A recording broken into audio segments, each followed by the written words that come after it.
Boa noite a todos e todas. Desculpem pelo atraso, houve alguns imprevistos. Primeiramente, gostaríamos de compartilhar a nossa satisfação com o grande interesse e procura pela Rede de Qualificação em Turismo no Rio Grande do Sul. E sua primeira iniciativa, o curso de Extensão Turismo, Inovação e Cooperação. Desde já agradecemos a todos o interesse em dialogar conosco.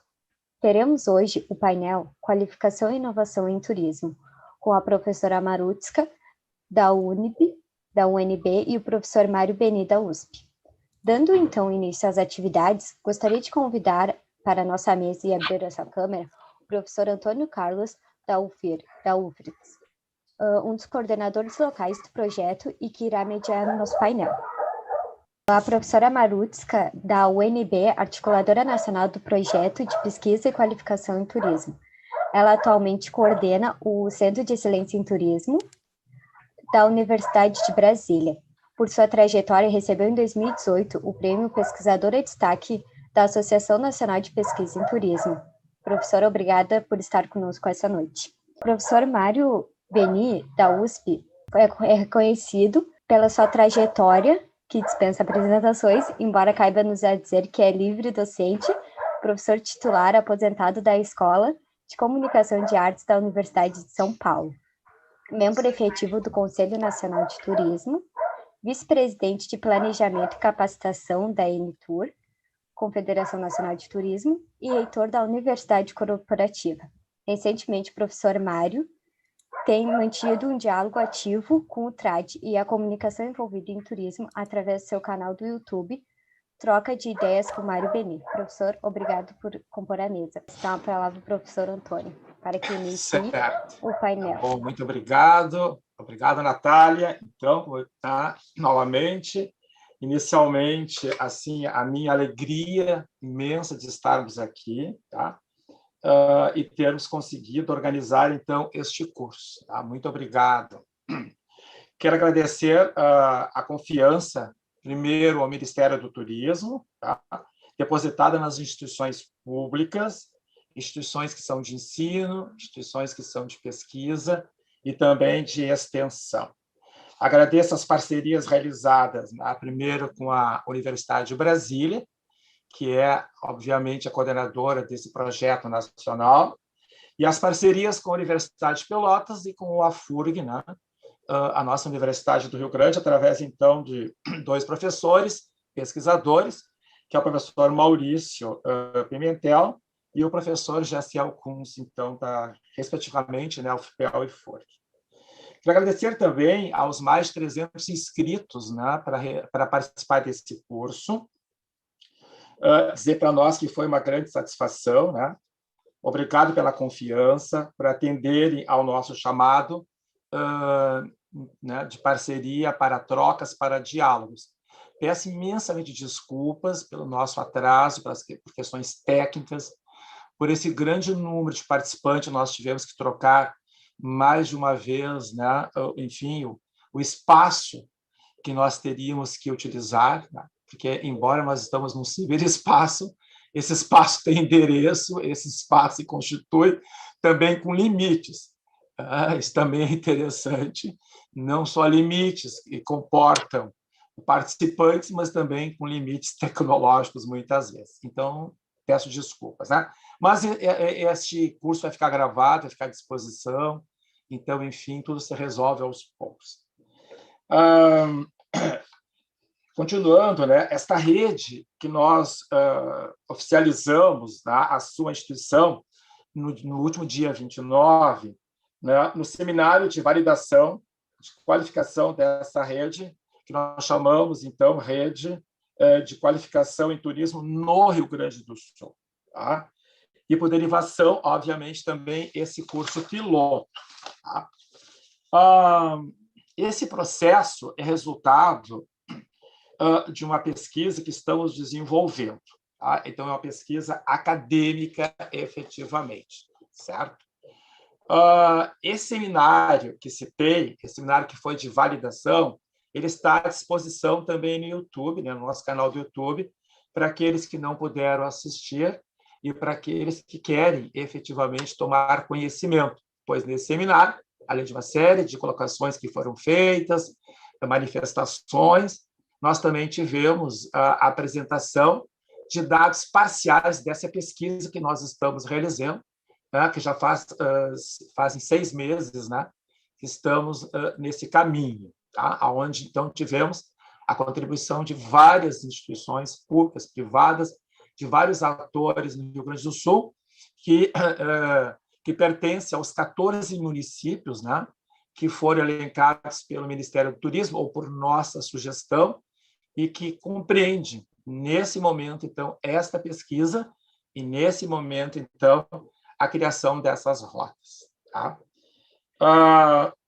Que nós chamamos essas rotas, então, né, de rotas estratégicas, que são 2 rotas, Porto Alegre Serra e Porto Alegre extremo sul do Rio Grande do Sul. Bom, esse número, como eu disse, maravilhoso de participante, então, né, nos fez ter que migrar para o YouTube, e aí nós pedimos desculpas mais uma vez, né, porque nós esperávamos um diálogo, né, que fosse, então, aqui todos presentes, mas nós não conseguimos salas, nenhuma das instituições que nós pertencemos, que pudesse, né, comportar mais de 50 participantes, e nós resolvemos, então, acatar todos aqueles que se inscreveram. Tá? Mas também prometemos que todas as perguntas e colocações que forem chegando pelo chat, elas serão efetivamente valorizadas e encaminhadas para o diálogo, então, com os nossos 2 convidados, né, que é a professora Marutska e o professor Mário Beni. Agradecemos, então, agora aos amigos, professores, pesquisadores, pessoas que efetivamente, né, pessoas que efetivamente são nossos professores, nossos mestres, que é a Maru, como nós chamamos carinhosamente, e o Mário Beni, por ter atendido gentilmente, generosamente, o nosso chamado, né, e se colocar à disposição desse grupo que está aqui, que é formado por empresários, por trabalhadores, né, por representantes de instituições públicas e privadas, por secretários de turismo de vários municípios, por empreendedores ligados ao turismo, por estudantes, né, por mestres, doutores, pesquisadores, enfim, tem nesse grupo uma riqueza de representantes com diferentes olhares, mas todos voltados para o desenvolvimento do turismo no Rio Grande do Sul. Enfim, esperamos que tenhamos um excelente trabalho de trocas, de experiências, de aprendizado e também de dúvidas, né, que possam ser trocadas por nós todos. Tá? Bom, então, boa noite a todos e todas. Sofrendo, né, com essa tecnologia, vocês imaginem, a todos que estão nos ouvindo, nós que estamos todo dia trabalhando com os alunos em aula, e quando não são os problemas das plataformas, é o problema da internet, é a falta de luz, é a chuva que interrompe, enfim. Tempos de pandemia requer de todos nós uma postura mais compreensiva, acolhedora a essas diferenças e com maior humanidade, porque, afinal, são esses desafios, né, desse novo, desconhecido, que cotidianamente estamos enfrentando. Então, em nome da Coordenação Nacional do Projeto de Pesquisa, Metodologias para Implantação da Política Nacional de Qualificação em Turismo, eu agradeço a todos vocês por estarem presentes nessa sala, para, assim, podermos dar início nesta região, no Rio Grande do Sul, com o curso que aqui está sendo proposto. Este projeto, ele é um projeto de pesquisa demandado pelo Ministério do Turismo, e ele inicia, na verdade, bem antes dessa etapa. Ele inicia no ano de 2013, quando o Ministério, na época, procura a Universidade de Brasília, no Centro de Desenvolvimento Sustentável, para fazer uma avaliação, uma pesquisa avaliativa, do que até então o Ministério, nos seus 10 anos de existência, havia investido e qual era o impacto desses investimentos na qualificação profissional, já que estamos, né, à beira de iniciar todo um processo de mega eventos no país. Naquele momento, nós participamos do Centro de Excelência em Turismo, como um dos atores da equipe de pesquisa, e ao término desse trabalho chamado Diretrizes Nacionais de Qualificação Profissional, foram identificados mais de 17 nós críticos. Entenda-se por esse nós críticos aqueles problemas que se repetiram no território nacional em relação aos projetos de qualificação que haviam sido desenvolvidos por inúmeras entidades, entre muitas delas vinculadas ao trade turístico, ao setor empresarial, às entidades representativas do setor empresarial, algumas educacionais, mas em um número bem menor. Esses nós críticos, então, apontaram certos gargalos, problemas que vinham se repetindo e que mostraram a pouca eficácia de um valor bastante expressivo na época de projetos de qualificação e a efetiva, né, melhoria da formação dos trabalhadores na área de turismo. Nesse sentido, o Ministério retorna à Universidade de Brasília, agora chamando para o diálogo o Centro de Excelência em Turismo e nos propõe para o desenvolvimento de uma política nacional para a qualificação em turismo.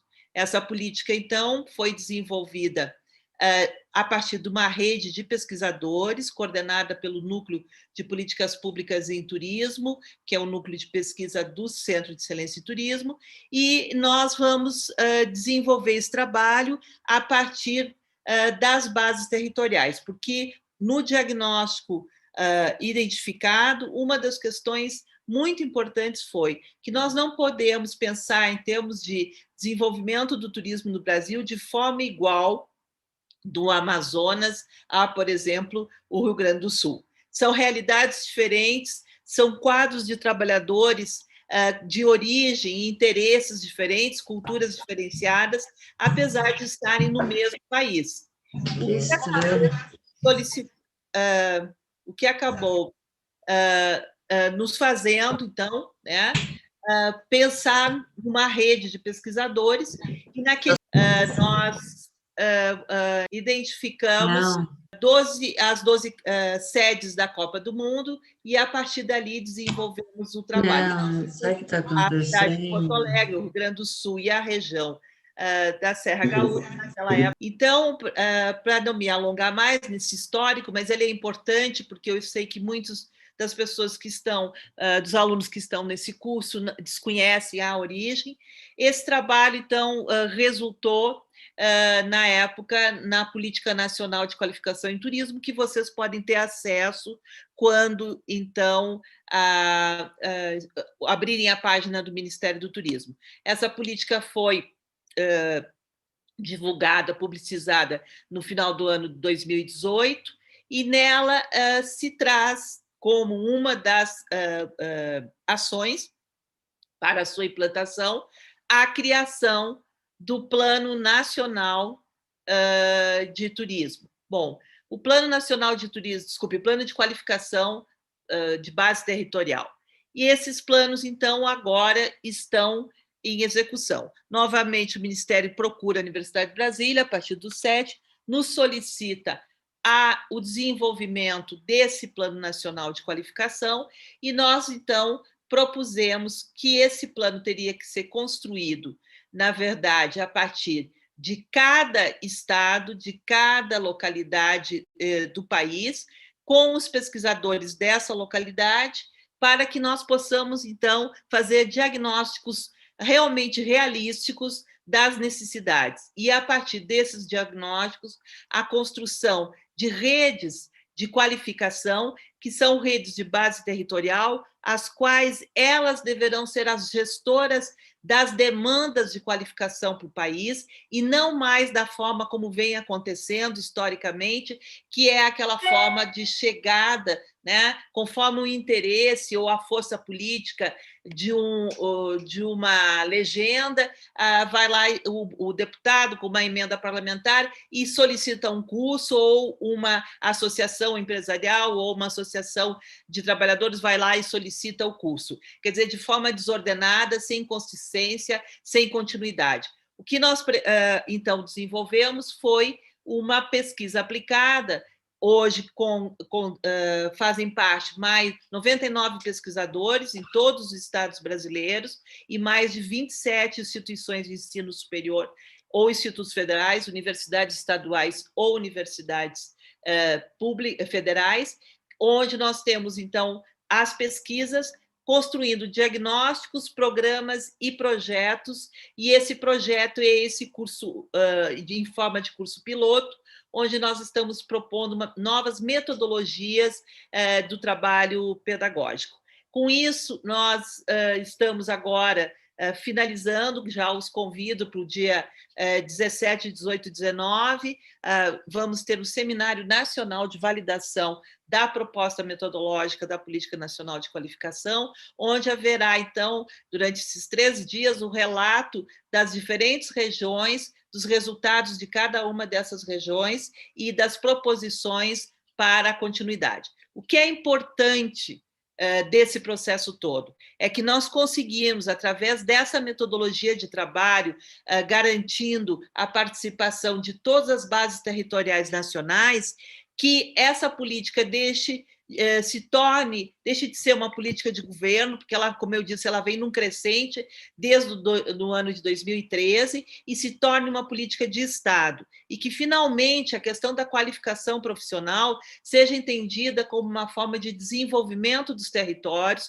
dos trabalhadores, para que eles vejam no turismo uma carreira, com isso invistam na sua formação, mas que também o setor empresarial valorize esse trabalhador com qualificação para melhorar as condições dos seus salários, que é o grande gargalo do nosso setor, que são os baixos salários que acabam afugentando trabalhadores qualificados para fazer, enfim, trabalharem no setor e desafiar o que nós temos hoje de mais preemente, que é o que vamos fazer a partir dessa condicionante da Covid-19 nos territórios, depois desse momento de crise crise estrutural, inclusive, do modelo de turismo que até então tínhamos. Os conhecimentos que esses trabalhadores, assim como esses gestores, pequenos empresários, e grandes empresários precisam ter nesse momento, vão além daqueles saberes mais tradicionais sobre o que é o turismo. Então, nós esperamos, com esse curso piloto que está acontecendo em cada uma das rotas estratégicas, é importante vocês saberem que o recorte espacial, onde esse projeto está acontecendo de forma piloto, foi indicado pelo Ministério, não foi escolha nossa, a partir dos interesses do Ministério, mas a partir do término desse trabalho vai estar disponível um curso online e um e-book com todo o projeto e todos os passos para os municípios que queiram implantar a política de qualificação, mas, acima de tudo, entendo que para vocês fazerem parte, virem a contribuir, né, e ter também os ganhos somados dessa rede de cooperação, é necessário que vocês venham a ser membros da rede aqui formada na região no Rio Grande do Sul, que será a representante institucional de todas as demandas de qualificação para dar conta, então, de um desenvolvimento realmente criativo e inovador no turismo nacional. Muito obrigada. Certo, Maru, muito obrigado. Tá? Então, nesse momento, nós passamos a iniciar o nosso diálogo, agora oficialmente. Então, como vocês combinaram, eu chamo, então, o professor Mário Beni para iniciar a sua fala. Beni, de novo, um abraço, muito obrigado. Né? Novamente, desculpa o que aconteceu hoje. Fique bem à vontade. Todos nós do Rio Grande do Sul temos uma estima muito grande pelo teu trabalho, pela tua contribuição histórica no turismo brasileiro. Né? Então, muito obrigado por estar aqui conosco E aí, então, deixo a palavra contigo, com a Maru, a partir de agora, né?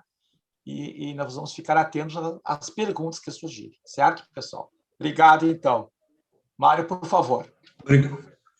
Obrigado, Castro Giovanni, colega querido, Maru, a quem cumprimento por essa política de qualificação, esse projeto que teve início lá atrás, ainda com as primeiras participações nossas no Ministério, e que você agora dá corpo e alma a uma perspectiva que eu sempre lutamos, você e eu, que é exatamente deixarmos de ter uma política de governo para ter uma política de Estado em turismo. Isso é fundamental. Meus caros colegas, companheiros, alunos, minhas senhoras e meus senhores, cada novo tempo traz suas próprias leis. E o que eu sinto é que, novamente, sopram os ventos da incerteza sobre o mundo, e não é a primeira vez, e não será a última, e os ciclos das crises se sucedem, e as razões são sempre mais ou menos óbvias. Perda de controle, ganância, desonestidade, falta de planejamento a longo prazo, ambições desmedidas, e também até mesmo na ousadia da pesquisa científica. Vivemos ainda nos dias atuais a mega pandemia do Covid-19, já num período de vacinação. O que mudou na contemporaneidade global? O mundo converteu-se num pesadelo real e virtual, acrescido de uma pandemia que desestabilizou a economia mundial, levando-nos inapelavelmente a uma recessão sem precedentes que desestabilizou o planeta. Os conceitos de democracia, de liberdade, estão desaparecendo para dar lugar a uma ditadura high-tech, com bases na vigilância e monitoramento de grandes corporações e conglomerados empresariais. Agora, mais do que nunca, nesse novo tempo que teremos à frente pós-pandemia, as suas consequências exponenciais na retratilidade da produção e do consumo. É imperativo passar de um superado modelo burocrático, prestador e concessionário de serviços, para um modelo empreendedor, de corresponsabilidade social, solidária, a que o Estado deve prestar decisiva colaboração e inovação, em conjunto com a iniciativa privada e o terceiro setor. Esta é uma estratégia impreterível, compulsória, para que não se perca uma década para chegar aonde já estávamos. Tal ação interativa certamente representará um esforço hercúleo na construção de um modelo de desenvolvimento integral, integrado e sustentável, possibilitando superar paulatinamente a reprodução da pobreza, a exclusão social, as provocadas pelo aumento das desigualdades, da internacionalização, de uma recessão econômica jamais experimentada. Turismo está sujeito a vetores de transformação de diferentes origens, advindas da ausência de sustentabilidades ambientais, sociais, geológicas, também metodológicas e, claro, que culturais e também de ordem sanitárias, econômicas e políticos e institucionais. Recentes acontecimentos revelam tendências de um consumo praticamente nulas, em razão a uma pandemia global que nos assola. Até então, estávamos numa curva ascendente nas viagens corporativas, de lazer. Vejam que no ano de 2019, nós fechamos com 1.326,5 milhões de turistas, ou seja, de viagens corporativas, de lazer, etc. Então, esse número do tráfego turístico receptivo, eu estou falando do receptivo, se nós somarmos a esse número o receptivo de cada país, nós chegamos a aproximadamente a 2 bilhões e 700 milhões. Isso em 2019. Viajantes em todo o mundo. As recentes pesquisas no ano de 2020 e agora neste ano de 2021 nos revela que houve neste número gigantesco de 1.326 a queda de 900 milhões de turistas. Então, esse número crescente, em grande parte, foi obtido por inovações tecnológicas e as novas plataformas de reservas e serviços, que praticamente dominaram o mercado nos últimos 10 anos, comprometendo as empresas tradicionais de viagem, redes hoteleiras, agências consolidadoras de viagem, hospedagem, alimentação, eventos, feiras, congressos e convenções. Veja que o que aconteceu com as plataformas digitais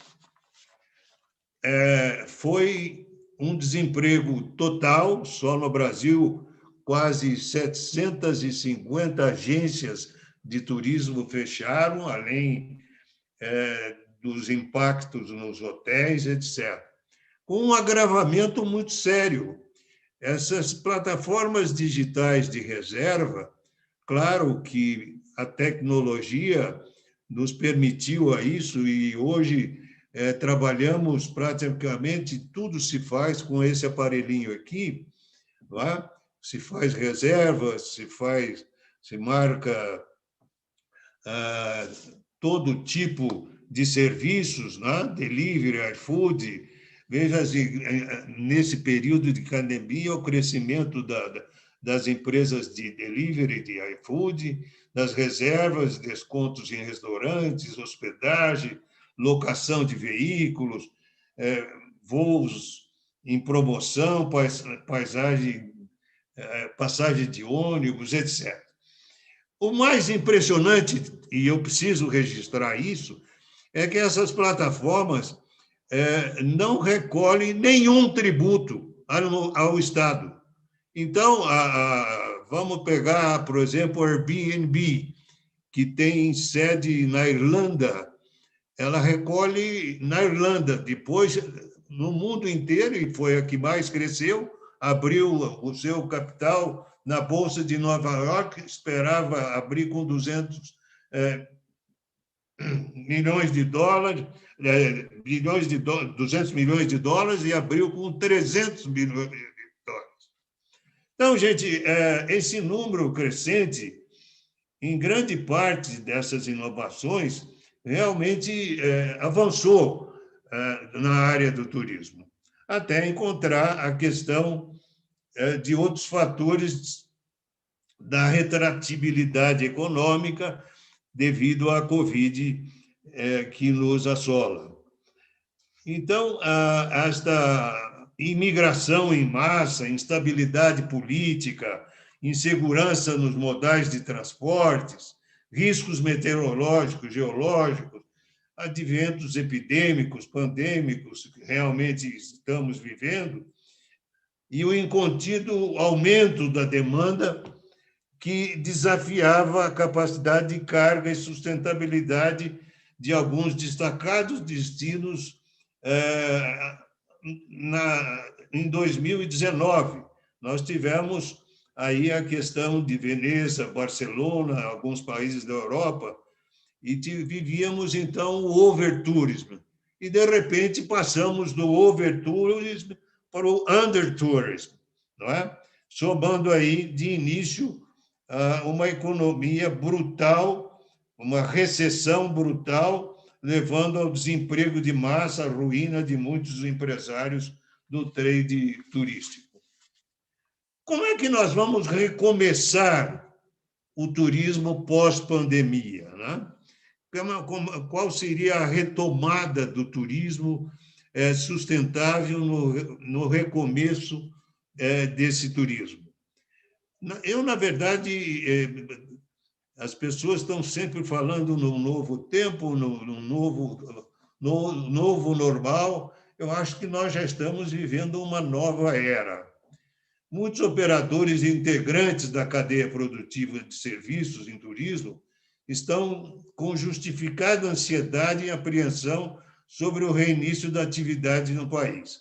É evidente que será um processo lento, inicialmente impulsionado pelo turismo de negócios, aqueles que precisam viajar, embora também isto tenha caído muito pelo advento das lives. Quem viajava 9, em média, executivos que viajavam 9 meses em um ano. Agora caiu, não só pela pandemia, mas pela possibilidade do contato via que nós estamos exercitando agora, via online. Então, o setor de eventos vai retomar sua agenda imediatamente após esse período, mas será um novo modelo que vai acontecer. Como é que nós vamos entender esse novo modelo? Vai haver, efetivamente, vai se procurar um evento híbrido, onde participará pessoas e, ao mesmo tempo, estará participando online. Isto já começou em alguns países. Então, o que eu gostaria de destacar, que enquanto o nosso receptivo internacional contribuiu com 5,8 bilhões, isso representa um déficit de 13 bilhões, enquanto o nosso tráfego doméstico, esse sim, cresceu muito na pesquisa de 2019, foi a última, chegando a praticamente 95 milhões de turistas, turismo interno. E é por aí que nós temos que começar, ou seja, viagens de curta distância, até ganhar uma situação mais tranquila com a vacinação e depois começar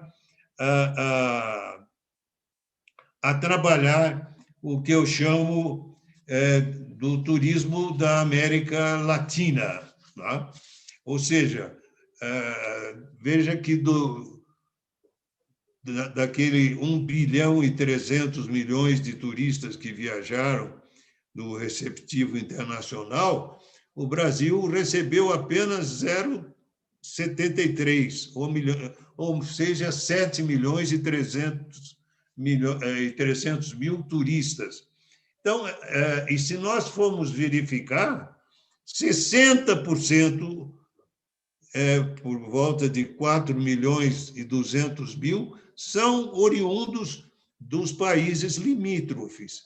E é isso que nós temos que trabalhar, ou seja, trabalhar com a América Latina, a América Ibero-Americana. E nessa pós-pandemia, nós temos que recomeçar corretamente num planejamento estratégico e sustentável de turismo no Brasil. Agora, mais do que nunca, neste novo período, nesta nova era, eu diria, que teremos logo mais à frente, que está nos fustigando em suas consequências exponenciais, numa retratibilidade do turismo, é imperativo passar de um superado modelo burocrático, prestador e concessionário de serviços, para um novo paradigma, ou seja, empreendedor, inovador, de corresponsabilização social solidária, a que o Estado deve prestar decisiva colaboração social, em conjunto com a iniciativa privada e o terceiro setor. É este projeto que a Maru vai coordenar mais uma vez e chegará realmente a um resultado altamente positivo. Há muito tempo fala-se disso, porém agora é uma estratégia irrecorrível para que não se perca uma década para chegar já onde estávamos. Acabei de destacar isso. Qual a emergência de novos produtos de turismo pós-pandemia? Veja, o Brasil tem 17 parques nacionais, 137 APAs, e 333 regiões turísticas, com 2.694 MITs, ou seja, municípios de interesse turísticos. Por isso, o Ministério do Turismo, a Embratur, deve iniciar imediatamente um programa de parceria público-privada na concessão de algumas dessas áreas, para ocupação turístico-recreativa. A exemplo do que foi feito com o Parque Internacional do Iguaçu, a Floresta da Tijuca, e agora já se fala em Fernando de Noronha. Enfim, é importante, já terminando, dizer que nós precisamos efetivamente agregar serviços de equipamento e qualidade competitivos a roteiros transnacionais. E a primeira coisa a fazer, em si, propondo um turismo sul-americano ou latino-americano, pegando a América Central, não é? O México tem a sua demanda absolutamente garantida pela contingência de estar ligado praticamente aos Estados Unidos e recebe o que a América do Sul toda recebe só o México. E desses 32 milhões que o México recebe, 20 milhões são de Cancún. Então, é preciso se trabalhar fortemente o que já ocorre no Caribe, que poderá ser planejado e executado no verão austral, com vistas à Patagônia, até o Cabo Horn, na Cordilheira dos Andes, nas regiões lacustres do Chile, da Argentina, nas diversas rotas que já integram a América pré-colombiana, no mundo maia, compreendendo a participação do México, da Guatemala, El Salvador, Honduras, os circuitos das capitais cosmopolitas sul-americanas, como Santiago, Buenos Aires, São Paulo, Rio de Janeiro, litoral do Nordeste brasileiro e bacia amazônica. Equador e Peru, na Rota dos Incas, em Machu Picchu. Veja que Machu Picchu está a 45 minutos de voo de Manaus. E quem quer ir de Manaus a Machu Picchu precisa fazer uma triangulação, voltar a São Paulo ou Brasília para tomar um voo a Lima e chegar até Machu Picchu. É absolutamente impossível não se mudar essa malha aérea. Questão também da Colômbia, do Equador, do Peru, o Pantanal do Mato Grosso, como circuito integrado em torno das 3 fronteiras, em torno das Cataratas do Iguaçu e nas rotas jesuíticas da Argentina, Paraguai, Uruguai e Brasil. Então, são grandes e múltiplas as possibilidades turísticas deste mundo ibero-americano. Já foram elencadas e os esforços para a integração da América Latina precisam ser priorizados. Com isso, eu diria que estamos com grandes possibilidades, se houver efetivamente um trabalho conjunto. Tenho feito algumas lives e a última que fiz foi exatamente em relação à malha aérea, que, na verdade, obedece ao rigor da IATA, então dificilmente pode se mexer na tarifa, mas eu acho que o Brasil precisa pensar em outros aeroportos hubs. Não é possível fazer a triangulação Brasil, São Paulo, Rio de Janeiro e Brasília. Nós temos que ter uma triangulação no norte e no nordeste e ampliar essa malha aérea. Eram essas as considerações principais que eu gostaria de colocar aos companheiros, participantes dessa importante live, e me colocar à disposição para as perguntas que eventualmente tiverem. Muito obrigado pela participação.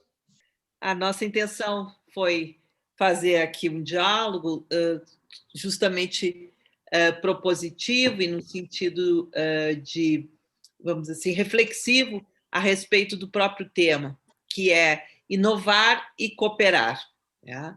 Então, como o professor Beni também trouxe para nós os dados da realidade que estamos vivenciando em termos mundiais, mas também em termos nacionais da América Latina, é importante nós pensarmos de que turismo nós estamos falando. E nos parece que, nesse momento, mais do que nunca, as discussões, aquelas que ficam muitas vezes isoladas dentro da universidade, nas dissertações e teses de doutorado dos pesquisadores em turismo, e aqui nós temos um número bem representativo, devem ser lidas, discutidas, publicadas, no sentido de publicizadas. Por quê? Porque justamente uma visão que reduz o turismo a apenas uma atividade econômica, hoje está sendo a causadora, né, vamos dizer assim, desse momento de paralisação que o chamado setor está vivendo. Pois nunca ficou tão claro que pensar o turismo apenas como um serviço a ser prestado, né, já que indústria não se pode nem aplicar, porque a categoria ou o conceito de indústria não é o que o turismo transforma, né, e não transforma um recurso natural em um produto. Então, esse é um problema sério, conceitual, que acaba reduzindo de novo, que é muito mais complexo do que gerar um produto, que esse produto pode ser um pacote, pode ser um roteiro. E eu acho que boa parte do público que está nesse curso está vivenciando aquilo que para nós é o motor, a energia do sistema turístico, que é o turista. Sem o turista não há turismo. E a pandemia deixou muito claro isso, né? Os números são muito evidentes, que não basta ainda manter as estruturas turísticas, seja de serviços hoteleiros, de transporte e de atrações, e mesmo setor gastronômico, se nós não temos o praticante desse encontro, desse movimento, que é o turista.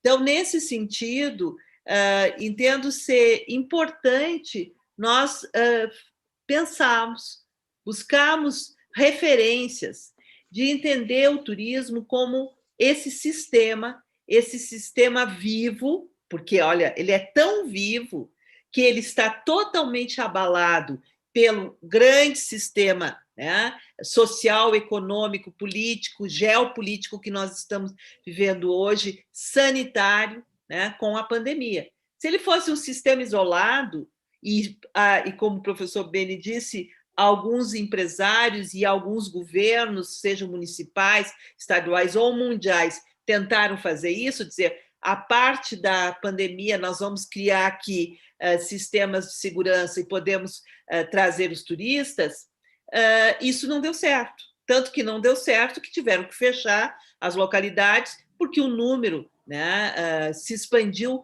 enormemente em termos de contágio.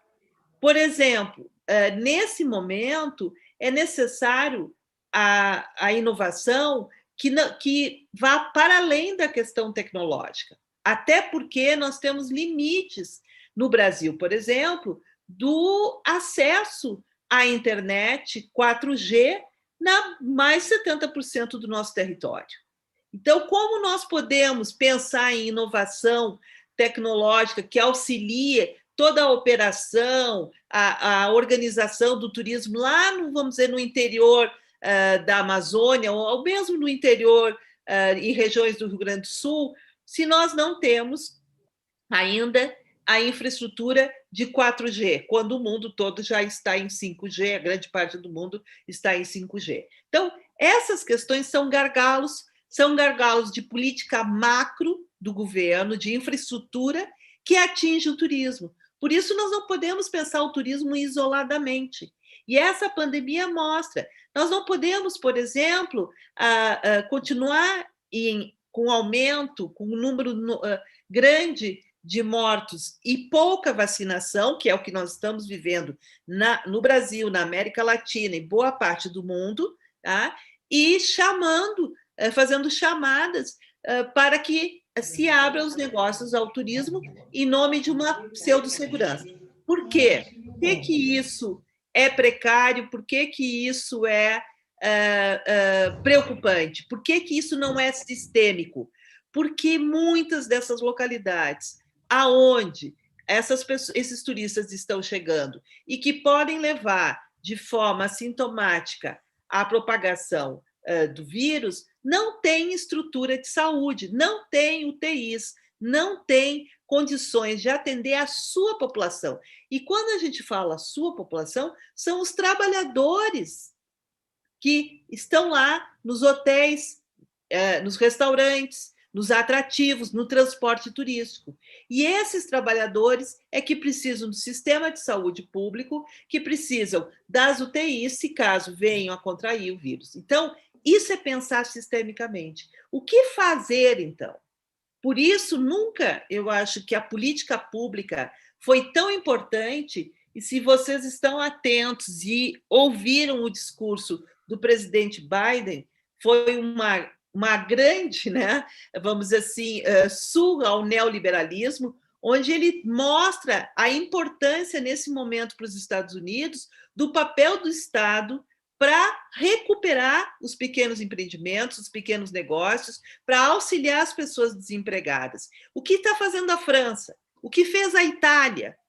O que fez o governo da Itália em relação ao turismo? Subsidiou, transferiu recursos para que esses negócios não quebrassem, para que, ao passar da pandemia, pudessem voltar. Obviamente, vão ter que ser reformulados, vão ter que pensar em formas de gestão, mas o Estado tem que estar presente. Esse é o momento que a política neoliberal demonstrou a sua incapacidade de enfrentar esse desconhecido.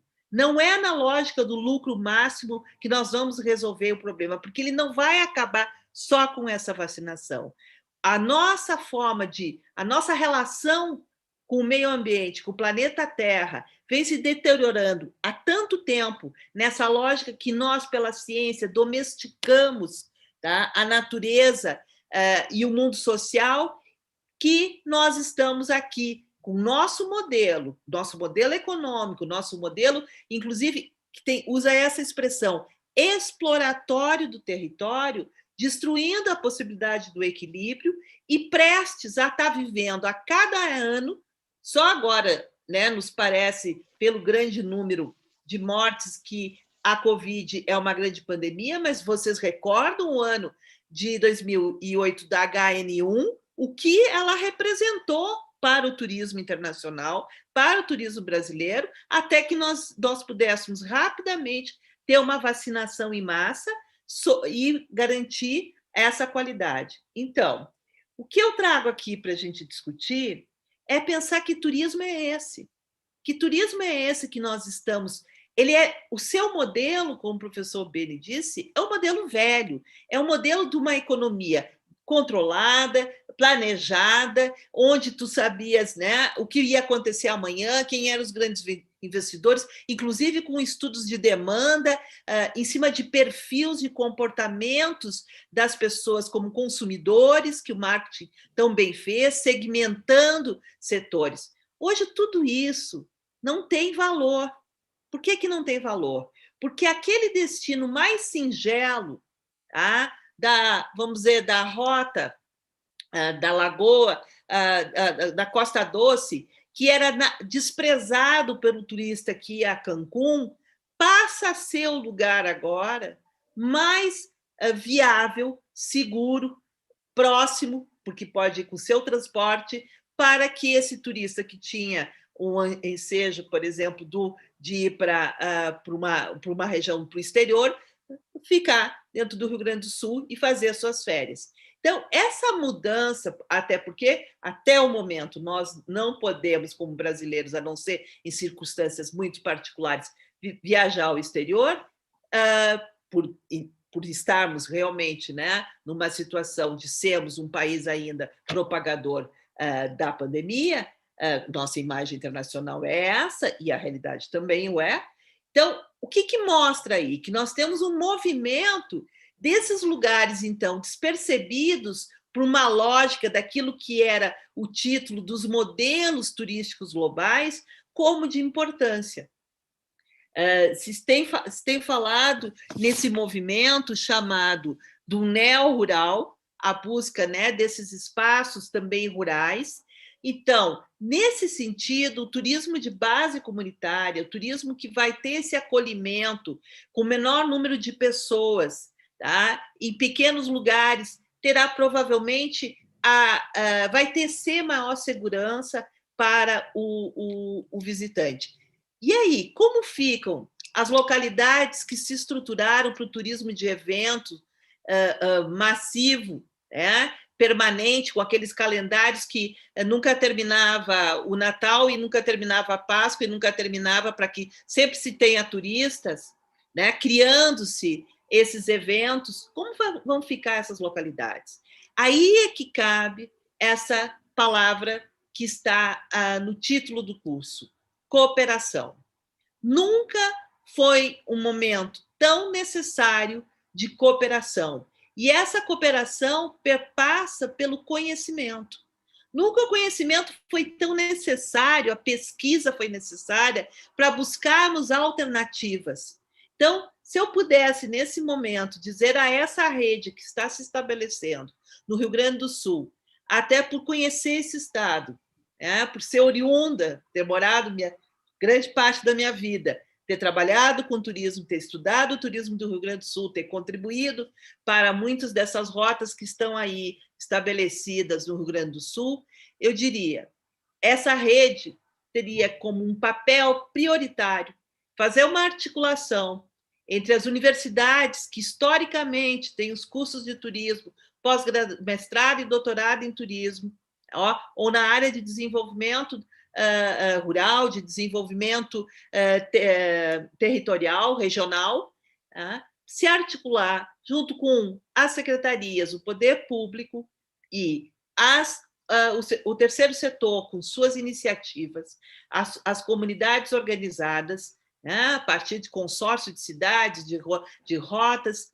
e sentar à mesa com o governo do Estado e negociar, fazer um pacto de retomada de um projeto turístico onde o Rio Grande do Sul traga o que ele tem de mais peculiar, que é o seu território, que é a sua história ali marcada, a sua ruralidade, a questão gastronômica, a questão do turismo étnico, e repense esse turismo para que os trabalhadores, em primeiro lugar, sejam atores dessa transformação, façam parte desse processo, não seja apenas demitido porque não se pode mais abrir negócio, mas que sejam chamados à mesa para discutir possibilidades de forma cooperativa, colaborativa, de reabrir os pequenos empreendimentos, os negócios, ou retomar esse turismo, mas de uma forma que não vai ser possível se não for cooperativada. O setor empresarial hoteleiro isolado não terá esse turista, que eu discordo daí nesse sentido, Beni, da questão de eventos, tá? A tendência de os eventos de negócios, pelo menos na área de negócios, não os eventos culturais, porque esse tem, né, toda a questão de estar junto, vivenciar a musicalidade, isso é muito importante. Mas os eventos corporativos de negócios, esses, por uma questão de custo, de segurança e principalmente por uma questão de agilidade, eles serão de forma remota, como nós estamos fazendo agora. Essa é a grande tendência, isso já está sendo mostrado internacionalmente.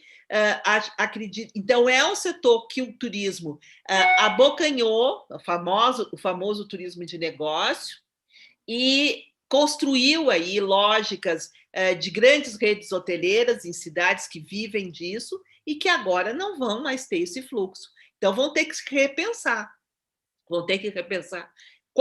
Que turista vai ocupar esse hotel, de que forma vai poder se ocupar essas unidades hoteleiras, que não poderá ser daquela forma, colocando 300, 500 pessoas num plenário de um evento. Porque as medidas de segurança que nós temos que tomar para termos 30% só de ocupação, por exemplo, hoje, os planos que nós estamos elaborando para a retomada das aulas presenciais, tendo 30% apenas de ocupação, requerem espaços de uma dimensão e uma questão de ventilação, de circulação de ar, de circulação para banheiros, para entrada e saída. Eu estou falando de coisas bem pragmáticas, que as nossas estruturas arquitetônicas não comportam. O próprio fluxo, né? A chegada das pessoas na localidade, os horários, o transporte público que leva ao evento, né? Que esse turista tem que utilizar, ele não tem a qualidade que precisa ter de espaçamento entre um usuário e o outro. Então, por isso, quando a gente, há muito tempo, né? Eu digo aqui ao meu mestre Beni, lá nos início dos anos 80, as teses de doutorado, as discussões já traziam que o turismo é um sistema, não era uma visão ilusória, era uma visão de quem estudava e buscava uma compreensão mais complexa. Hoje, não entender o turismo como sistema é estarmos fadados a propor novamente ações que não vão ter sucesso diante desse quadro que nós estamos vivendo. O grau de complexidade que essa pandemia trouxe para pensar as nossas relações do espaço urbano com o espaço rural, da questão do transporte, da mobilidade urbana, da questão do saneamento, né, da questão dos acessos, do processo comunicacional como um todo via internet, e a questão também da segurança alimentar, vide a questão dos restaurantes e o problema com a questão de atendimento ao público, incide sobre os espaços fechados e os espaços públicos. Então, aqueles destinos de turismo de natureza, aqueles destinos que têm a possibilidade das pessoas circularem em áreas abertas, obviamente serão mais procurados, serão mais seguros, mas também é necessário que se preparem, porque senão vai ser como o pêndulo, né? Vai ser um movimento todo para as áreas rurais, para os parques, e vamos, então, superlotar, e aí as estruturas, né, de banheiro, de alimentação, de acesso, bilheterias, enfim, tudo isso vai aglomerar.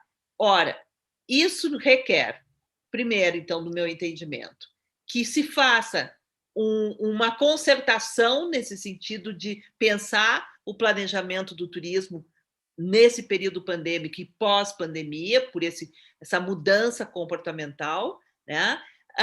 Que se possa entender que se as pessoas que trabalham em turismo não forem qualificadas e não tiverem acesso à qualificação, elas não terão os instrumentos, sejam tecnológicos, sejam de aplicação para resolver problemas, porque elas precisam disso diante desse novo que a todo momento pode acontecer, né?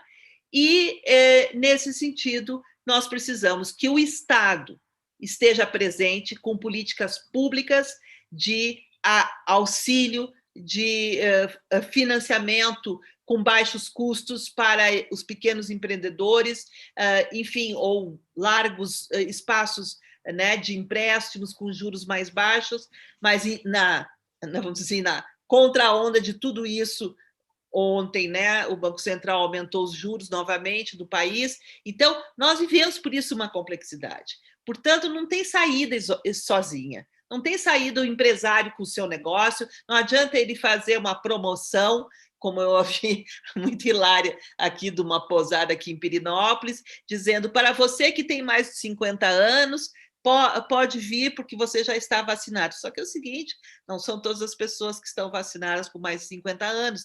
Então, não adianta essas ações pontuais, entendendo que a pessoa individualmente vai se sentir segura porque está vacinada. Tá?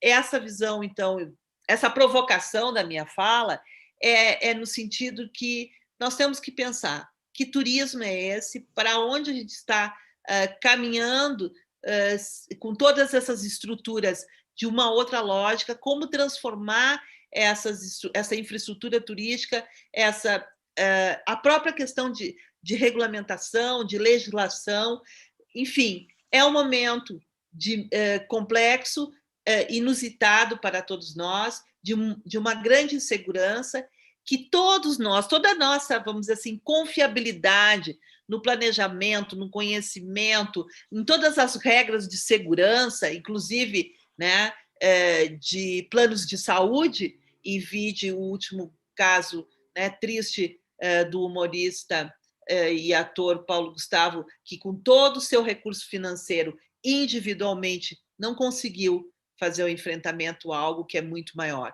Então, é um pequeno vírus, é pequenininho, invisível, que com álcool gel, isolamento e máscara, ele pode ser prevenido, mas, ao mesmo tempo, ele nos derrota. Nos derrota na medida em que, se nós não entendemos que, como humanidade, como sociedade, nós temos que mudar a nossa postura individualista, egocêntrica, inclusive no comportamento como turista, um momento que eu acho que nunca foi tão presente a proposta do Joseph Krippendorf, que é necessário educar o turista, e esse eu acho que deveria ser o papel das agências de viagens e operadoras, educar esse turista para chegar a essa localidade, evitando impactos maiores, não sendo desrespeitoso com as proposições daquela localidade.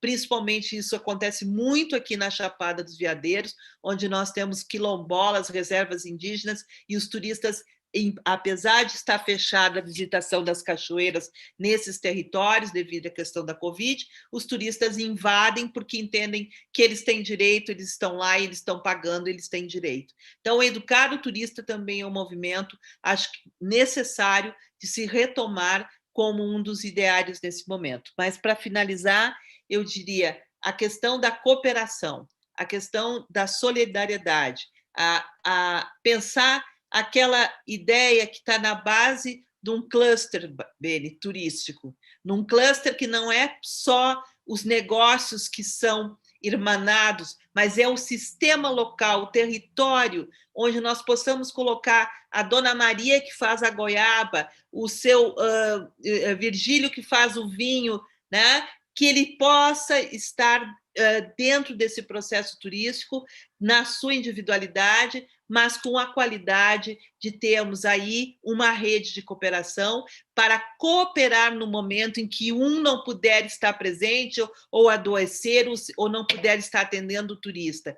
Essa ideia do cluster vai além da ideia do negócio em si, vai a ideia de construir uma outra sociedade, uma sociedade com uma base na cooperação, na solidariedade, na busca, né, daquilo que todos nós queremos, inclusive quando trabalhamos com o turismo, que é ser feliz. As pessoas viajam, vão a outros lugares para serem felizes. E eu acho que não vai ser nada agradável nós viajarmos para localidades que depois que a gente voltar delas, os índices, né, de contágio ou de morte estiverem aumentados. Nós somos responsáveis, sim. Eu me lembro que numa faixa aí, me parece que em Gramado, colocaram o turismo não é responsável, o turismo é responsável.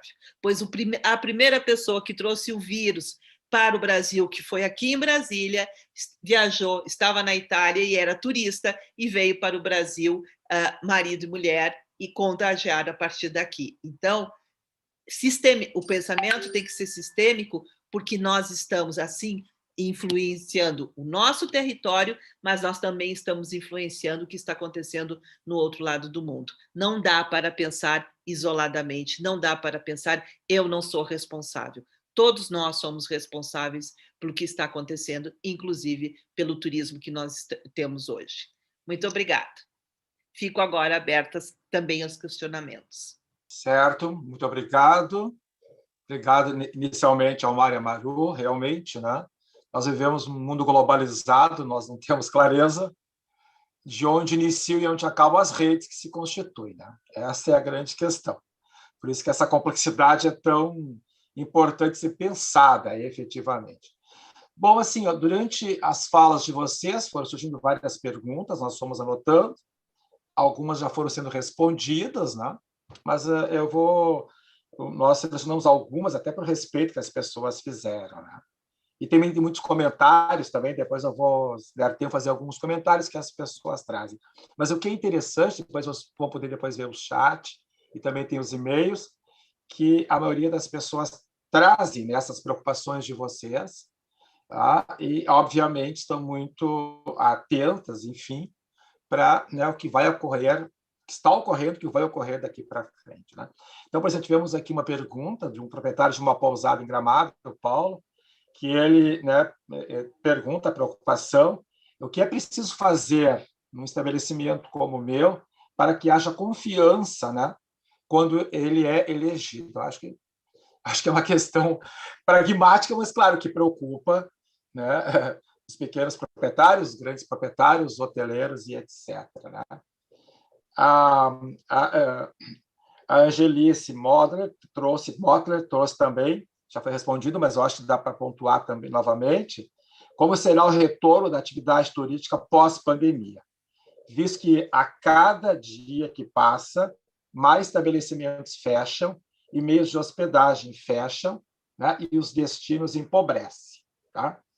Depois o Márcio Assad trouxe, enfim, uma preocupação, mas vamos responder depois, que tem a ver com a experiência em São Paulo. Se tiver tempo, nós retomamos. A Juliana Nochan, que traz, né, uma pergunta.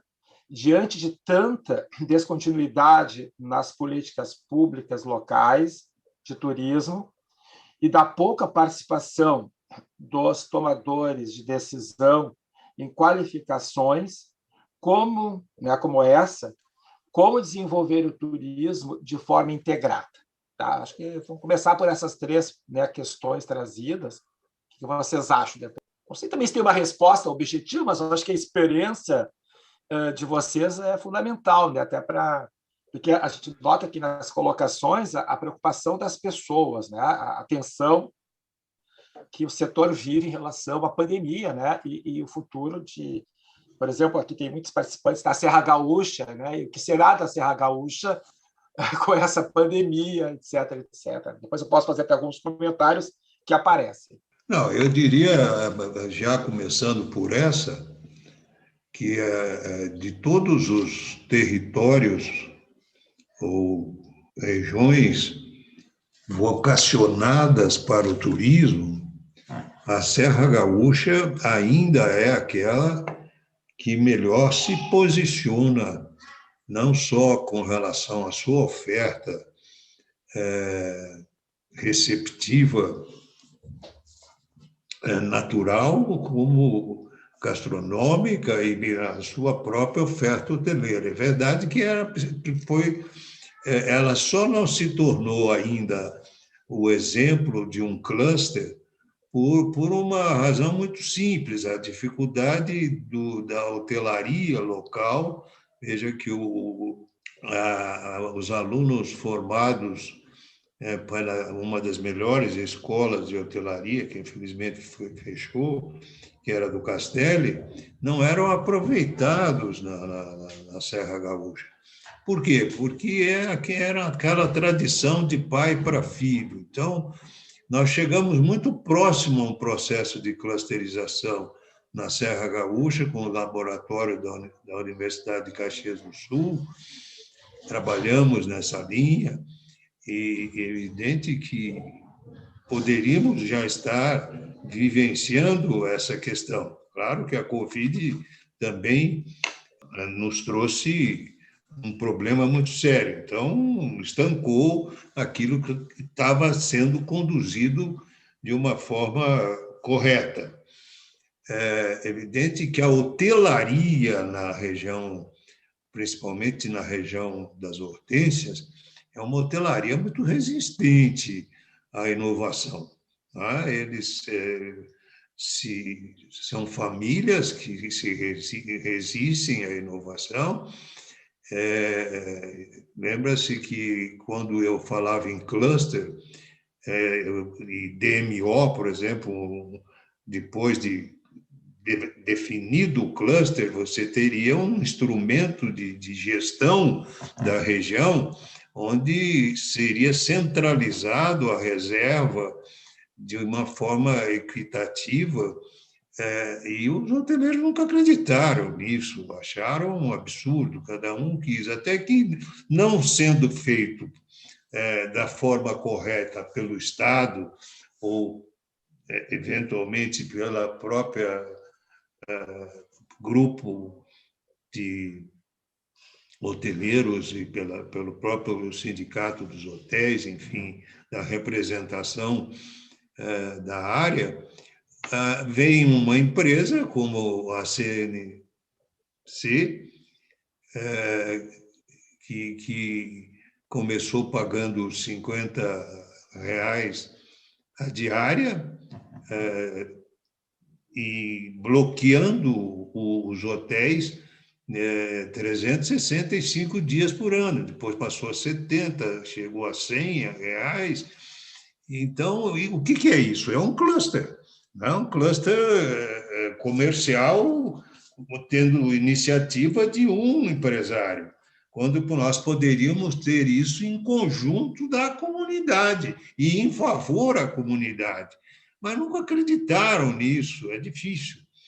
Então, já diferente da região da uva e do vinho, que talvez pela gestão, e aí vem um destaque que vale a pena colocar, a questão da gestão da região, isso já não ocorreu. Então, ela estava mais próxima ao processo de clusterização, até por causa da Ivane. A Ivane trabalhou, foi secretária de turismo e trabalhou muito bem essa região da uva e do vinho, junto com o Tarcísio, da Londra, enfim, e conseguiram realmente avançar mais do que aconteceu na questão de Gramado, Canela, que continuava se baseando até que chegou a CVC e acabou fazendo um cluster privado, quando a ideia era realmente fazer uma coisa mais ampla. E aí sim nós teríamos um início concreto de um modelo de clusterização com controle de um órgão de organização e de controle que seriam as DMOs, né, que é muito comum, principalmente nos países nórdicos e em algumas regiões da Itália, por exemplo, a região do Vêneto, Quatro Torres, uma delas, que tem esse modelo. Então, é isso aí. Maru, quer completar? Eu entendo a pergunta. Tiveram duas perguntas bem objetivas, né? Como fazer o enfrentamento nesse momento de pandemia e o que será depois da pandemia. Bom, primeiro, acho que a gente tem que ter essas questões bem claras. Nós não sabemos quando vai terminar a pandemia. Essa é uma incerteza mundial.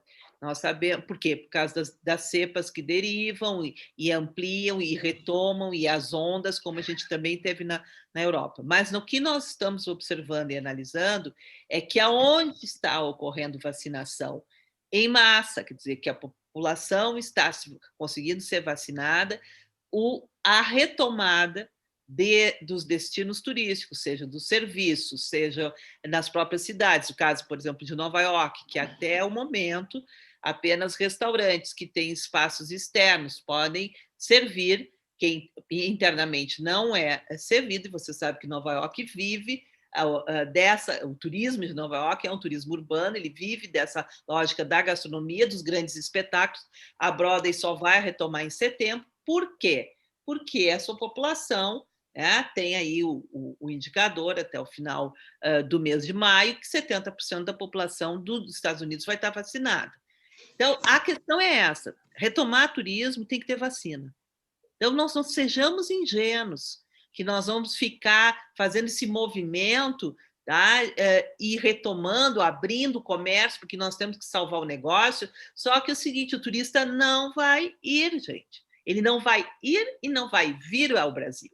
E ele não vai ir às localidades, porque quando ele chega lá e ele não tem as medidas de segurança garantida, que é o que está ocorrendo em muitas pousadas, em muitos hotéis, o turista volta e não vai mais e vai para a rede social e põe na boca: olha, fui para tal pousada, disseram que era só 30% de ocupação ou só 50%, cheguei lá, estava lotada, piscina, os espaços todos lotados. Então, não adianta nós trabalharmos com essa lógica da lei de gesto. Eu vou fazer de conta, eu vou maquiar. Por quê? Porque hoje as pessoas estão com muito medo.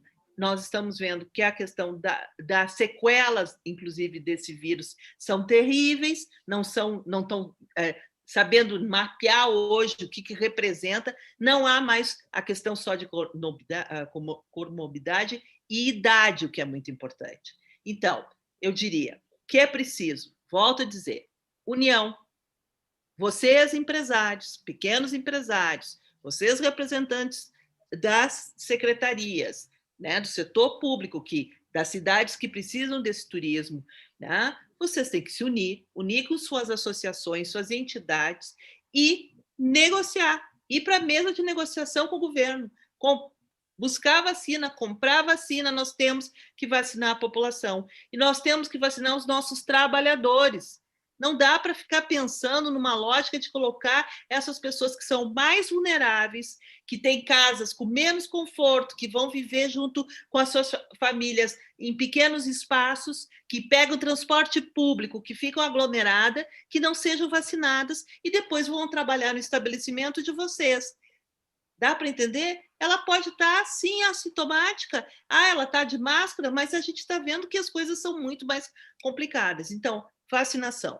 Segundo, construir protocolos de segurança conforme as condições de cada estabelecimento, com cada cidade, com a prefeitura. A prefeitura tem que ser responsável, tem que sentar na mesa de negociação, tem que discutir com a comunidade. Olha os municípios onde os prefeitos discutiram com a sua comunidade. O avanço que teve, o caso de Araraquara, que ninguém gosta de falar, né, porque é uma administração do governo que não interessa dizer, mas mostrou, fez lockdown quando foi necessário e diminuiu, e está conseguindo retomar a vida de forma mais tranquila, a sua economia de forma mais tranquila. Então, acho que essa é uma questão fundamental. E eu diria, a Serra, no caso aqui, eu acredito que muitos mais preocupados da Serra Gaúcha, porque tem essa característica que o Beni falou, vocês têm uma universidade, vocês têm um programa de pós-graduação em turismo, vocês têm pesquisas, vocês têm pesquisadores, inclusive na área da questão dos impactos ambientais, sanitários, dentro do programa de pós-graduação, que é a professora Suzana Deconto. Sentem-se, chame a universidade, chame os pesquisadores, busquem, sabe, é o momento que toda a Europa está fazendo isso, está buscando sentar grupos multidisciplinares para pensar alternativas e estratégias. E se nós não fizermos isso, eu concordo, mais negócios vão fechar, porque isoladamente eu não consigo resolver o meu problema com a minha dívida no banco. Isoladamente, vai chegar um momento que, se eu não tiver capital de giro, se eu não tenho como pagar os impostos dos empregados, eu vou fechar o negócio, que é o que está acontecendo. Então, é necessário, nesse momento, um projeto, um programa de recuperação do turismo de forma articulada entre o setor público, o governo, e o governo é responsável, sim, porque o governo está aí para quê? Para desenvolver os municípios e o Estado. É de sua responsabilidade. Não é do setor empresarial resolver um problema que é um problema pandêmico. Pandemia quer dizer de todos. É um problema de todos. Então, o Estado tem que estar na frente e construindo políticas para isso. Eu acho que é o único caminho nesse momento. Não adianta a gente dizer o que vai ser depois, porque esse depois era para ser dezembro, janeiro desse ano, e dezembro do ano passado, janeiro desse ano, e a gente está vendo que o depois está sendo cada vez mais prorrogado, porque o desconhecido está à nossa porta a todo momento. Agora, sem ciência, sem conhecimento, sem vacinação em massa, não tem como retomar nem a economia, muito menos retomar o turismo como nós o conhecemos, entendendo que não vai ser como ele era antes, mas nem aquele tradicional como era antes, nesse sentido. E a questão que a Juliane levantou, bom, Ju, é uma questão histórica.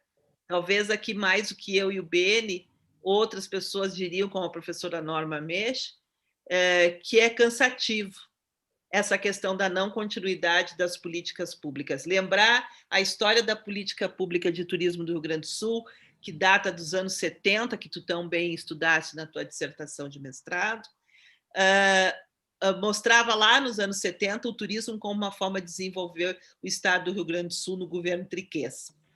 Vejam só, e nós estamos aqui, como o Beni disse, tendo apenas dois territórios, a Serra Gaúcha e agora, nas últimas décadas, a Uva e Vinho. Quando nós temos todo o extremo sul, a fronteira, a campanha, a região das Missões, com inúmeras possibilidades do desenvolvimento de um turismo. Só que, para isso, é necessário, sim, em primeiro lugar, entender turismo como uma política de desenvolvimento de território.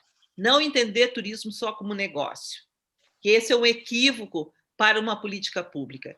E eu acho que muitos municípios mostraram, quando trouxeram o turismo para a mesa de políticas de governo, ele se tornou um instrumento de desenvolvimento, inclusive econômico, que foi o exercício que fizemos na cidade de Porto Alegre durante 10 anos, quando nós estabelecemos o escritório de turismo e colocamos na mesa de negociação do governo o turismo como uma política para desenvolver a cidade de Porto Alegre. Onde, sim, o setor empresarial é fundamental, mas também as comunidades, o território e a cultura e tudo aquilo que se tece no processo do encontro é importante. Então, a qualificação, vocês, inclusive, criaram uma escola social do turismo em Porto Alegre, esses modelos, essas propostas têm que renascer. E eu sempre digo melhor, trabalhar com turismo é trabalhar na resistência. Nós estamos sempre resistindo, né, a esses movimentos de abandono de projetos, de boas ideias, porque não interessam naquele momento, ou politicamente ou economicamente. E também nós sofremos muito no turismo com o modismo, o famoso modismo de segmento. Agora é o turismo criativo, agora é o turismo responsável, agora é o turismo disso. Na verdade, nós temos que pensar em turismo enquanto política de desenvolvimento do território. E, para isso, independe se todo ele vai ser criativo, todo ele vai ser uma experiência e todo ele necessitará de conhecimento, de pesquisa, e, por isso, é importante a gente ser resistente. Então, eu diria a vocês que estão nas secretarias de turismo, que estão trabalhando como técnicos, resistam. Muitas pessoas fizeram esse caminho que o Rio Grande do Sul está aí hoje, porque resistiram às, né, vamos dizer, formas de interpretação do papel do turismo para o Estado. Tá? Mas, acima de tudo, se aliem às universidades, se aliem aos grupos de pesquisa, se aliem, né, aonde está também a possibilidade dessa reflexão, e o exemplo desse projeto, fazendo parte dessa rede de cooperação, eu acho que será um espaço também para resistir a esse momento e construir possibilidades. Certo, muito obrigado. Eu vou fazer, então, mais 2 rodadas de perguntas, né, porque pela hora. A Aline Moraes, ela traz, diante da realidade de fechamento de tantos postos de trabalho, como sensibilizar os profissionais do setor para a importância da qualificação. Nesta mesma linha, né, a Ana Maria Possamay traz como motivar os colaboradores a permanecerem, né, na atividade diante deste abre e fecha e da incerteza de continuidade da atividade turística. Vocês têm uma fórmula para isso? Eu diria que é um desafio, não é? Como a Maru coloca, é muito difícil se prever exatamente um recomeço. Eu me revolto quando eu vejo que todo mundo aplaude essas plataformas digitais, e eu não entendo até agora por que elas não pagam nenhum tributo ao Estado. Como é que isso é possível? Não é? Quer dizer, tiram do mercado quase 700 agências, contribuíram significativamente para os 14, 15 milhões de desempregados que a pandemia colocou na rua. Né? E não se toma a pergunta que eu faria, por exemplo, a própria OMT, Organização Mundial de Turismo, né? E, aliás, eu mandei uma carta, mandei um e-mail para o presidente, não sei nem se ele não me respondeu, mas eu questionei por que até agora não se criou um marco regulatório para essas plataformas digitais. Não é impossível, todos nós pagamos imposto, pagamos tributos, e eles trabalham tranquilamente, não são uma nem duas, se converteram naquilo que eu chamo, não é nem monopólio, é infopólio, né? É uma coisa impressionante o que está acontecendo, sem que o Estado tenha sequer participação disso, eles não tomam conhecimento. Tá? Então, essas coisas realmente me preocupam. Quer dizer, de um lado, há um avanço tecnológico que nos facilita do ponto de vista de prestação de serviços, mas, em contrapartida, você não vê pagamento de tributo. Quer dizer, eles atuam liberalmente, sem nenhum controle. Essas coisas dificultam e distanciam qualquer perspectiva de trabalho que nós tínhamos com relação a essa prestação de serviço de agência. Veja os hotéis que estão acontecendo em São Paulo, se transformando em coworking. As pessoas habitam e trabalham lá, são muitos já, dezenas de hotéis que já estão nessa linha, né? Trabalhando com coworking, trabalhando em outras linhas para sobreviver, a não ser aqueles que já fecharam há muito tempo. Também houve um erro que se agravou com a pandemia, que foi a pessoa era dona de... Foi quando cresceu, por exemplo, a cadeia Core, né? Como é que ela cresceu de repente, principalmente do Ibis. A Core não era dona do edifício.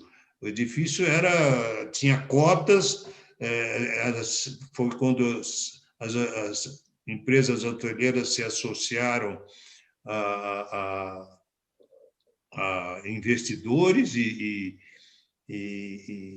imobiliárias. E o que aconteceu? Agora, com a pandemia, como é que elas conseguem pagar os que têm, são donos efetivamente das unidades habitacionais? Então, essas situações vão se agravando. Por um lado, a questão da plataforma, por outro, a questão que foi lucrativa e fez crescer a hotelaria de um lado, e, por outro, cria hoje, com a pandemia, uma situação insustentável. Quer dizer, os investidores não recebem, o hotel está fechado, e assim por diante. Quer dizer, é aquilo que a Maru colocou muito bem, é uma nova realidade que nós temos que vencer. Enquanto não vencermos essa etapa da vacinação, e uma vacinação que realmente resolva, e não que se multiplique pela multiplicação do vírus ou pela mutação permanente aí que nós já estamos sentindo, é um problema realmente, eu acho que a Maru colocou bem claro. Nós não temos um horizonte visível ainda, né? Enquanto a vacinação não se completar. Certo, Mário, obrigado. Maru? Eu diria que uma questão a Aline colocou bem importante, né? E a outra, como é o nome da outra colega que fez a pergunta? Eu posso ver para ti só um pouquinho, que eu tenho que... Nesse momento, né, que é o momento que nós estamos desencantados, vamos dizer assim, né, no sentido de desencanto com a possibilidade, né, inclusive a própria manutenção do seu trabalho, eu entendo que, mais uma vez, eu volto à minha tese. Tem que fazer essa articulação, tem que ter o papel do poder público, e eu fiquei pensando, porque eu vi outras possibilidades, é um momento que seria muito bom que esses trabalhadores, sim, pudessem estar estudando, mas, para isso, eles teriam que ter, minimamente, uma bolsa de sustento. Afinal, todas as que eu saiba, né, o Mário pode aqui confirmar, todos os hotéis, restaurantes que estão, enfim, regularizados, o setor do turismo, de uma forma geral, contribui para as entidades, como a Federação Nacional do Comércio, onde é atrelado Senac, Sebrae, SESI, SESC e tal. Por que não criar um programa onde os trabalhadores que estão nos seus empreendimentos possam estudar e receber uma bolsa que eles, com os recursos que eles têm, que não são poucos, é muito dinheiro que tem a federação, esses trabalhadores terem uma bolsa de estudo durante esse período que nós estamos nesse movimento de fechar e abrir, né, mínimo, assim como a ajuda emergencial do governo, que ainda é muito pouca, muito esparsa, e que também não dá o sustento decente para as famílias. Mas seria uma alternativa desse momento, em vez do momento assim, né, de um ócio forçado, porque o hotel está fechado, o atrativo está fechado, né, o parque fechou, ou o transporte, né, não está funcionando, enfim, o restaurante, que eles pudessem fazer uma qualificação, receber por essa qualificação que eles estão fazendo, e aonde entraria? O dinheiro de quem ia financiar? As entidades empresariais, as entidades setoriais, os sindicatos, que tenha recursos, né? E o governo. Eu acho que aí nós trabalharíamos naquela lógica da sociedade ser responsável como um todo do que está acontecendo. E seria uma alternativa. A outra questão, Aline, que eu também observei foi que não é só em relação ao turismo, mas em relação a, principalmente, a agricultura familiar, as atividades, por exemplo, as cooperativas, é fazer diagnósticos com essas populações que estão mais vulneráveis em relação ao turismo. Tá? Diagnósticos, e aí estamos nós, a universidade, fazer as parcerias com os pesquisadores, o que está acontecendo, o que é necessário. E em cima desse diagnóstico, desse conhecimento do que está nesse momento acontecendo naquela rota, naquele destino, naquele município em relação ao turismo, como buscar alternativas, o que fazer, o que é possível. Eu acho que esse é o momento de subsidiar, de políticas de subsídio. Eu recordo, e nós não tínhamos pandemia, nós não tínhamos problemas até econômicos tão sérios, lá nos idos dos anos 2000, quando a gente construiu, e a Aline lembra, o Caminhos Rurais de Porto Alegre, as operadoras, as agências, não apostavam. O Cássio está aqui, porque também foi projeto junto com a PUC, com os alunos. As agências não, nós não vamos apostar num roteiro para turismo rural em Porto Alegre. Quem é que vai visitar turismo rural em Porto Alegre? E o que nós, enquanto política pública, fizemos? Nós subsidiamos o roteiro.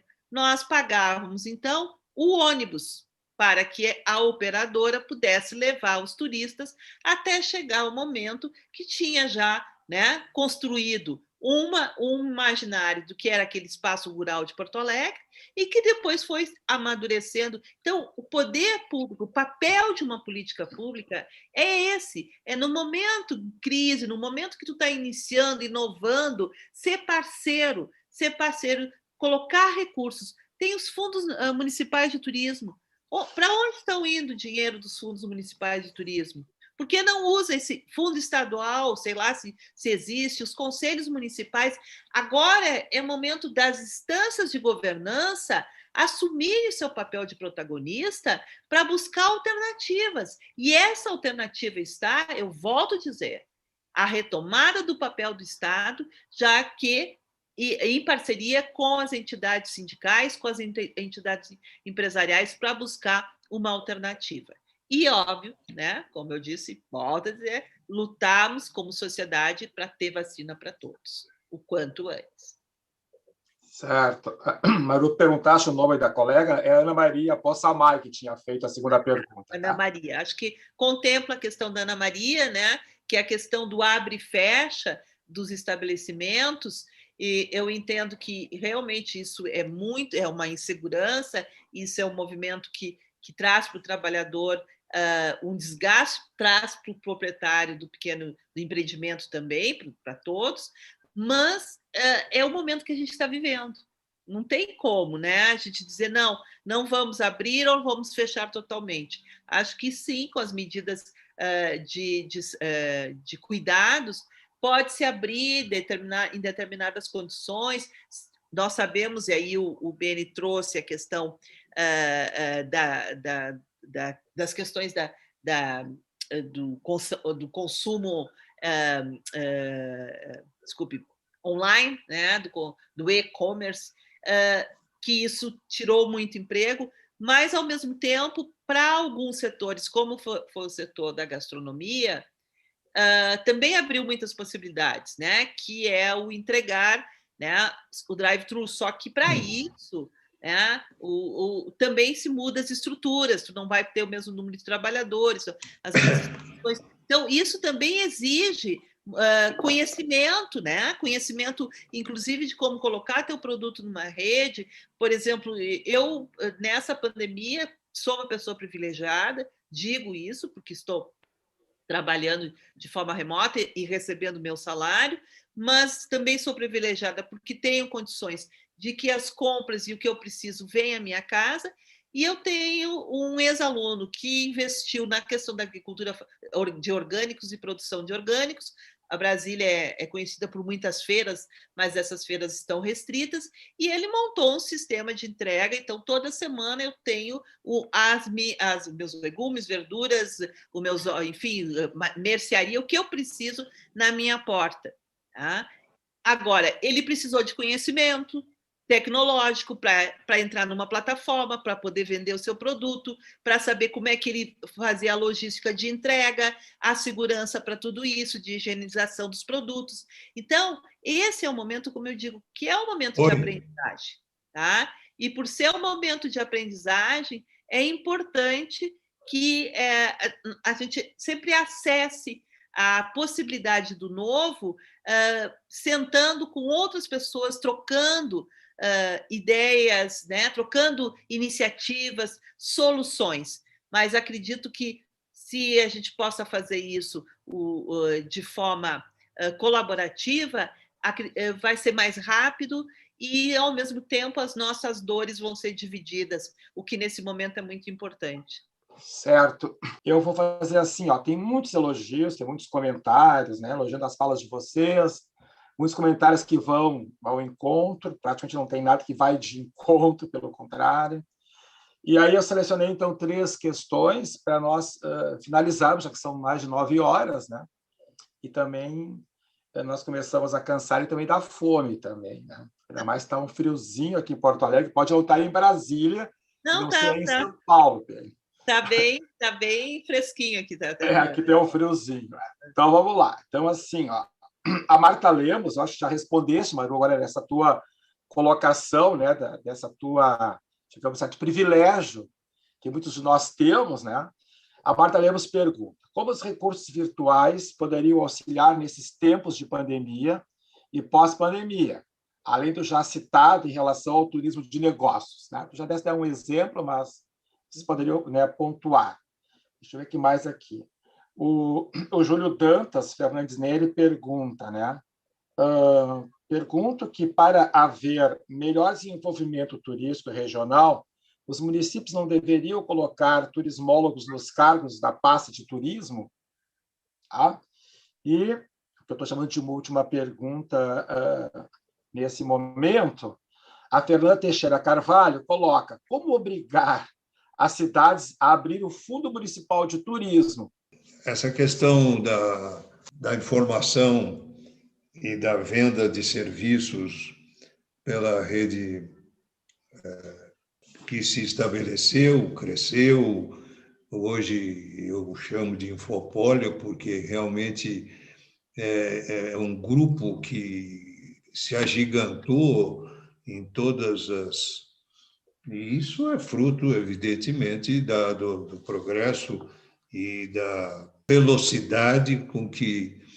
Claro que algumas prestam serviços importantes. A Maru acabou de destacar a questão do delivery, né, que cresceu muito. O iFood, por exemplo, hoje é uma das maiores empresas do mundo entregando alimento nas respectivas casas.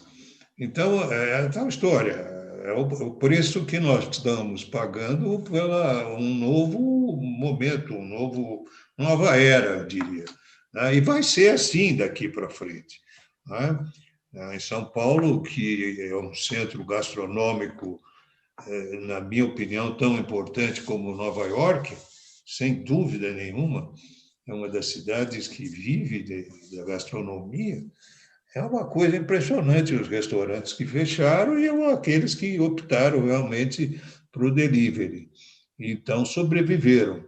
Da mesma forma, os transportes, enfim, todas essas plataformas trouxeram benefícios muito grandes. E daqui para frente vai ser assim. Quer dizer, as pessoas têm que se especializarem, buscarem uma formação voltada ao momento que nós estamos vivendo. Daqui a pouco os restaurantes todos vão abrir, enfim, a vacina todos serão vacinados, mas o delivery vai continuar, vai gerar um hábito, as coisas vão se modificando, né? E todas essas conquistas, ou que de um lado trouxe o desemprego, trouxe também novos hábitos de viver e de conviver. Portanto, é uma compensação que deve se ajustar com o tempo. Acho que muitas coisas ainda acontecerão em função das plataformas digitais, que nos surpreenderão e vai mudar. Por isso que eu digo que nós estamos numa nova época. Portanto, tudo que era já não será a mesma coisa, porque o mundo realmente mudou e as coisas estão realmente levando a essa conclusão. É o que eu tinha a colocar nessa pergunta. Certo. Obrigado, Mário. Maru, por favor, para nós encerrarmos. A Maru vai... Então, teve um colega que perguntou sobre a questão do profissional, o turismólogo, nos lugares, né, chaves, que seriam nas secretarias de turismo ou nos departamentos de turismo. Óbvio que isso é importantíssimo e faz a diferença. É a mesma coisa que nós colocamos um ministro da Saúde que é general e o outro ministro da Saúde que é médico. Tá? Faz diferença. Por quê? Porque há um objeto de conhecimento. O turismo é um objeto de conhecimento. E tanto é um objeto de conhecimento próprio, que tem características, que tem conceituações, que tem formas de acontecer, que tu não resolve o problema do turismo apenas abrindo e fechando os empreendimentos como se fosse uma loja que vende sapatos. É muito mais complexo. Então, Deixa eu só te interromper. E dentro disso que você colocou, veja os conselhos de turismo. Os prefeitos não chamam para os conselhos de turismo as pessoas da comunidade que realmente possam contribuir. Na verdade, chamam aqueles que tiveram um certo desempenho na sua própria campanha. Então, não há essa por parte do governante, do prefeito, do governador. Você lembra bem que eu sempre, no Conselho de Turismo, cobrei o interlocutor do Ministério. Quem é o interlocutor do Ministério junto aos estados e aos municípios? É o fórum, é o interlocutor, na minha opinião, absolutamente equivocado, porque ele não leva à ponta aquilo que você, que está agora à frente esteve à frente de outros, está agora à frente de um grande projeto, isso nunca chega à ponta, porque o interlocutor é o Fórum dos Secretários de Turismo, Fornatur, que não exerce nenhum tipo de intermediário entre o que é decidido no Ministério, com as suas políticas públicas, levando para o secretário de Estado, que, por sua vez, deve se reunir e levar os prefeitos. Então, começa com o Conselho Municipal de Turismo, que é sempre, naquela palavra bem chula, mas é a verdade, é o cupincha do prefeito que ele escolheu. Né? Começa por aí o grande equívoco. Não é um conselheiro, ele não está preparado para efetivamente exercer um debate sobre as questões ambientais e o desenvolvimento turístico do município. Ele é o cupincha do prefeito que resolveu nomeá-lo para o Conselho Municipal de Turismo. Os conselhos, esse processo de participação que se estabeleceram pelos conselhos, ele acabou se esvaziando da qualidade da participação. Eles foram frutos de toda uma luta a partir da Constituinte de 88 e depois da questão da municipalização do turismo, da descentralização do turismo, a partir do programa de regionalização, mas nós temos que lembrar que a questão não é apenas participar, é a qualidade da participação. Exatamente. E aí eu responderia sobre a pergunta sobre o fundo, como abrir o fundo, quer dizer, como fazer com que o fundo municipal, estadual de turismo seja realmente um fundo para atender aquilo que a base, né, o território necessita a partir. Bom, primeiro, temos que trabalhar de forma participativa. Nunca o planejamento teve que ser tão participativo e menos tecnoburocrático como agora. E segundo, votem em governos democráticos.